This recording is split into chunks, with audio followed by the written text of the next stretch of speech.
До локалните избори закажани за во октомври годинава, владата ќе потроши повеќе од 700.000 евра за рекламирање кампањи, обвини денеска на пресконференција портпаролот на ВМРО ДПМН Димче Арсовски. Откако претходно тврдеше дека досега се потрошени 600.000 евра, Арсовски денеска објави дека генералниот секретаријат на владата ќе потроши нови 120.000 евра за осмислување и реализација на серија истражувања на мислењето на јавноста и граѓаните, за квалитетот на владините политики и за ефикасноста на спроведувањето на истите. СДСМ ги оштетува граѓаните за повеќе од 700.000 евра само за да се подготви за кампања за локалните избори, додека пак во реалноста граѓаните живеат во сиромаштија. Со 700.000 евра ќе можеа да купат 15 амбулантни возила за целата држава. Со 700.000 евра ќе можеа да набават над 30.000 вакцини. На почетокот на март годинава владата седна на заедничка маса со новинарските здруженија за да најдат начин како да се измени членот 102 од Законот за медиуми, со кој се забранува владино рекламирање со народни пари. Според владата, незиното рекламирање понатаму треба да биде забрането, освен за кампањите од јавен интерес. Ова го правдаат со вакцинацијата на населението која е во тек.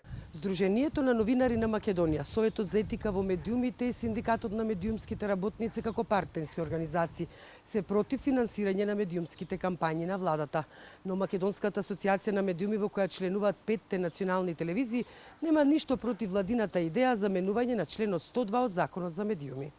Владиното рекламирање беше укинато на крајот на 2018 година, кога собранието ги изгласа измените на Законот за медиуми, токму на членот 102 за кој сега истата влада бара начин како повторно да го измени членот од законот.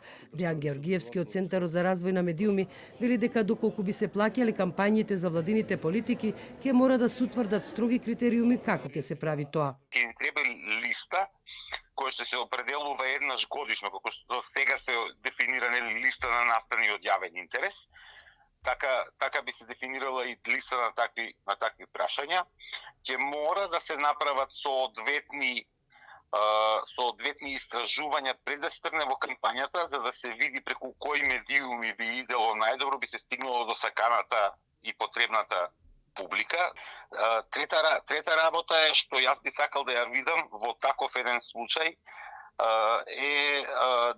дури кога би се купувало тоа да биде по преференцијални цени. Според директивата за радиодифузни медиумски услуги на Европскиот парламент и на Европскиот совет од 2010 година, соопштенијата за јавни услуги кои се користат за промоција на јавните политики представуваат бесплатни реклами или огласи наменети за информирање на јавноста, особено за прашања од областа на јавното здравство, екологијата и јавната безбедност.